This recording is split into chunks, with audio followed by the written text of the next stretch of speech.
অযোধ্যার রাম মন্দিরে দানকৃত সম্পদ লুটের অভিযোগ ভারতের রাজনীতিতে নতুন বিতর্কের জন্ম দিয়েছে। অভিযোগের পর ট্রাস্টের কয়েকজন গুরুত্বপূর্ণ পদাধিকারীর পদত্যাগ এবং প্রশাসনিক পুনর্গঠনের সিদ্ধান্ত পরিস্থিতির গুরুত্বই তুলে ধরেছে। এই ঘটনাকে শুধু আর্থিক অনিয়ম নয়, ধর্মীয় বিশ্বাস ও জন আস্থার সংকট হিসেবেও দেখছেন অনেক বিশ্লেষক। বিভিন্ন জনমত জরিপে দেখা যাচ্ছে উল্লেখযোগ্য সংখ্যক মানুষ দ্রুত ও নিরপেক্ষ তদন্তের দাবি জানিয়েছেন।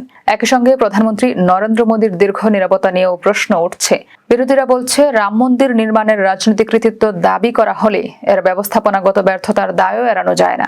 অন্যদিকে বিজেপি এখনো আনুষ্ঠানিকভাবে তদন্ত শেষ হওয়ার অপেক্ষার কথা বলছে।